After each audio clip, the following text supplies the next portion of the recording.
लगातार सरयू नदी के उफान पर होने से सैकड़ों गांव बाढ़ के पानी में आ जाने से गांव तालाब बन चुके हैं।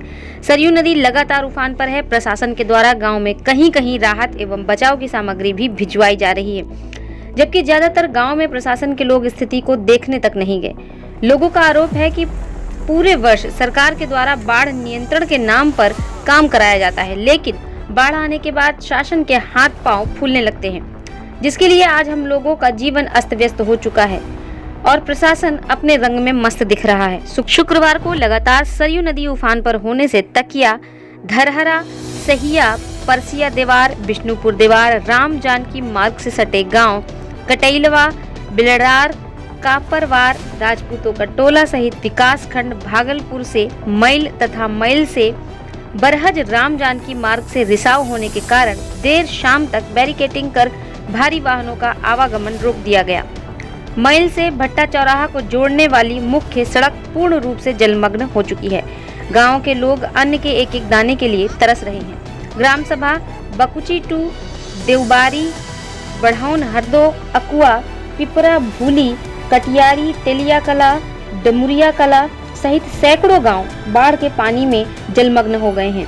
ग्राम सभा बढ़ौना हरदो के ग्रामीणों की माने तो साधन न पहुंचने की वजह से प्रशासन के लोग इन गांवों का निरीक्षण तक करने नहीं पहुंचे हैं। वहीं बाढ़ के पानी की वजह से हर समय सांप एवं बिच्छू का खतरा बढ़ा रहता है, लेकिन प्रशासन के लोगों ने हम लोगों की दुर्दशा तक नहीं देखी। बाढ़ में फंसे लोगों का हाल जानने के लिए पहुंचे जनप्रतिनिधि, सांसद और विधायक बरहज के विधायक दीपक मिश्रा उर्फ शाका बाबा ने कहा कि बाढ़ में फंसे लोगों के लिए भोजन और नाव की व्यवस्था किया गया है।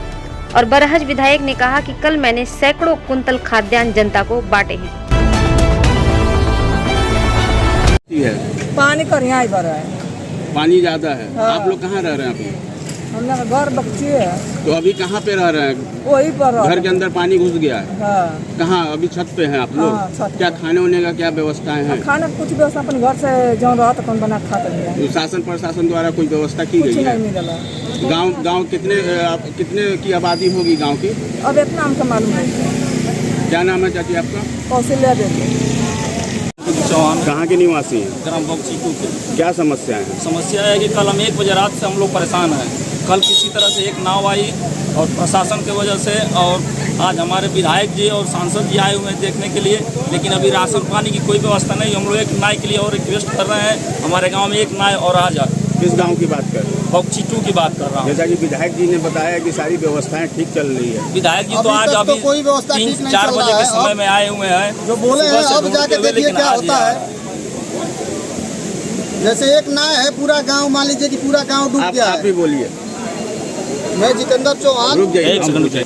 मेरा नाम जितेंद्र चौहान है। किस गांव के निवासी हैं? ग्राम बक्ची के निवासी हैं। क्या बक्ची समस्या है? समस्या ये है कि एक नाव मुहैया बस कराया गया है और पूरा गांव डूब गया है।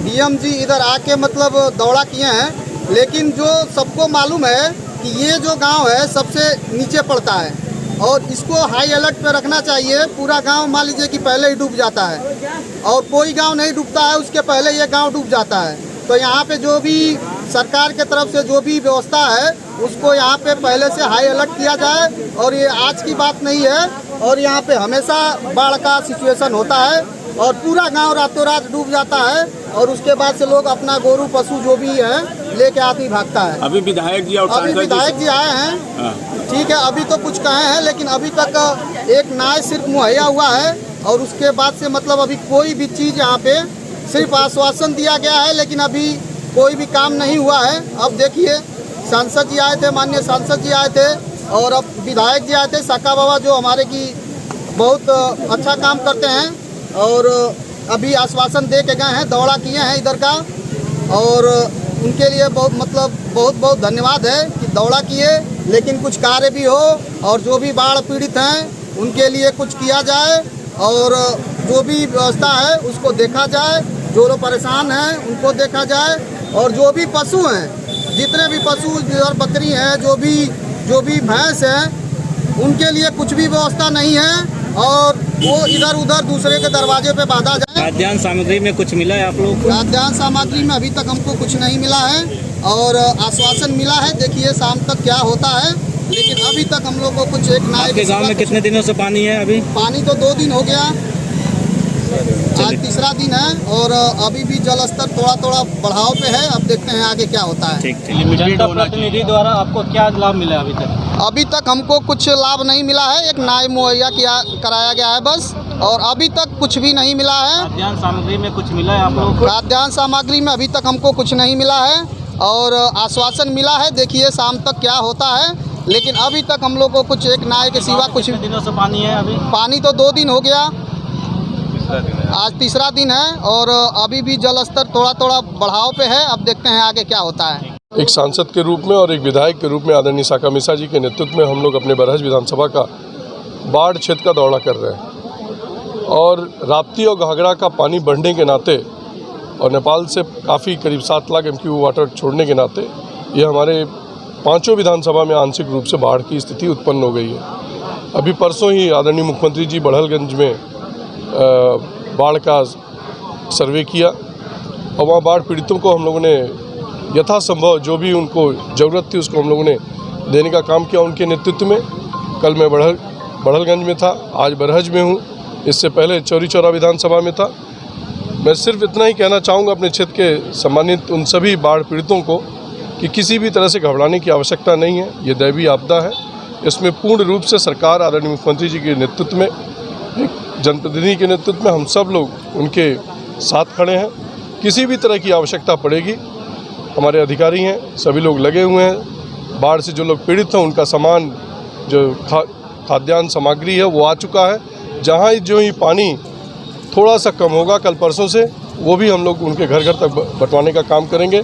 सबसे बड़ी जो स्थिति उत्पन्न है, हम लोग जहाँ आदमियों की उनके खाने पीने की उचित व्यवस्था कर रहे हैं, वहीं पर हम लोग पशुओं को भी ध्यान में रखते हुए शासन को निर्देशित किया गया है, यहाँ के SDM को, तहसीलदार को, कि तत्काल पशुओं के लिए चारा की भी व्यवस्था की जाए ताकि उनको भी ये कोई समस्या उत्पन्न न हो। सांसद जी, ग्रामीण जनता के लिए नाव की व्यवस्था की गई है कि? बिल्कुल पूर्ण रूप से। मैंने आपसे कहा कि आदरणीय मुख्यमंत्री जी के नेतृत्व में परसों उन्होंने आदेश दिया, हम सभी सांसदगण विधायकगण उसको लेकर जहाँ भी जो आवश्यकता पड़ रही है, हर गाँव में जहाँ भी नाव की हो, चाहे स्टीमर की हो, NDRF की टीम है, सभी अपनी तरफ से सब लोग काम कर रहे हैं और जहाँ जनता की मांग होगी वहाँ पर निश्चित तौर पर कोई व्यवस्था की कमी नहीं है, उसको हम लोग पूरा करेंगे। के जो विधानसभा में है बाढ़ की स्थिति काफ़ी विकराल रूप ले चुकी है, क्या व्यवस्थाएं हैं? सरकार हर लेवल पर बाढ़ पीड़ितों के साथ खड़ी है, चाहे उसके लिए कुछ भी करना पड़े, युद्ध स्तर पर सरकार काम कर रही है। कल मैं स्वयं 8 किलोमीटर स्टीमर से परसिया और बिशनपुर देवार गया, लगभग सैकड़ों कुंटल खाद्यान्न ले गया। रात को 11 बजे के बाद आदरणीय सांसद जी ने मुझे फ़ोन किया, कमलेश पासवान जी बांसगांव के सांसद हैं और बरहज विधानसभा उनके अंतर्गत आती है और हमारे सांसद जी के लोकसभा क्षेत्र के 3 विधानसभाओं में इसी तरह की बाढ़ की स्थिति है। बरहज है, चिल्लूपार है, रुद्रपुर है। और मैं सबसे पहले आभार प्रकट करना चाहता हूं आदरणीय सांसद जी का कि जो बरहज के लिए आज दिन भर रहेंगे। हम लोग नुकसान का आकलन कर रहे हैं, देख रहे हैं, अपने लोगों से मिल रहे हैं। भारतीय जनता पार्टी की तो उसमें कोई बात नहीं है, हर पीड़ित के साथ पूरी सरकार खड़ी है, सांसद खड़ा है, विधायक खड़ा है। जहां जैसी ज़रूरत पड़ेगी हर लेवल की मदद के लिए सरकार के साथ उसके प्रतिनिधि भी खड़े हैं। और हम लोग आज देख रहे हैं कि बक्ची है, नरसिंहडांड है, मैल है, मैलौटा है, गोहरिया है, सोनबरसा है, अंडिला है, कहाव है, मुहाव है, किस लेवल पर बाढ़ की से नुकसान हो रहा है। और हर लेवल पर खाद्यान्न की ज़रूरत तत्काल है, हम एकदम लेके खड़े हैं। जो भी ज़रूरत होगी वो हर लेवल पर सरकार पीड़ित के प्रति संवेदनशील है और खड़ी हुई है। जी, इस क्षेत्र में क्या मेडिकल की क्या सुविधाएं हैं? मेडिकल की सुविधा हमारे CHC भागलपुर में एकदम कंप्लीट काम कर रही है, परसिया चंदौर में PSC कंप्लीट काम कर रही है। सारे लोगों को हमारे स्वास्थ्य मंत्री जी, मुख्यमंत्री जी निरंतर नज़र लगाए हुए हैं। कहीं भी किसी भी लेवल की दवा की कोई ज़रूरत हो, हर दवाएं उपलब्ध हैं। और उसी के दृष्टिगत ये ग्रामीणांचल है, पिछड़ा इलाका है, पिछड़ी गवर्नमेंट ने मेडिकल कॉलेज की स्थापना की और हमारी हर CHC PSC एकदम तल्लीनता से तैनात है। जो कोई भी ज़रूरत पड़े वो सब तैयार है, प्रशासन के लोग तैयार हैं। हमारे नायब तहसीलदार SDM साहब यहाँ खड़े हैं, हमारे आदरणीय सांसद जी हैं, मैं स्वयं खड़ा हूँ। इलाकाई जनता सहयोग कर रही है और जाति धर्म मजहब से हट के, पार्टी से हट के हर पीड़ित के साथ सरकार खड़ी है। विधायक जी, स्कूल क्या बंद किए गए इस बाढ़ में या खोले गए? बाढ़ में जो बाढ़ प्रभावित हैं, जो भी हमारे परिषदीय विद्यालय हैं, गवर्नमेंट से एडेड विद्यालय हैं, उनको जो बाढ़ से प्रभावित है उनको हमारे जिले स्तर पर उनको बंद कर दिया गया है। बाकी के स्कूल खुले हुए हैं।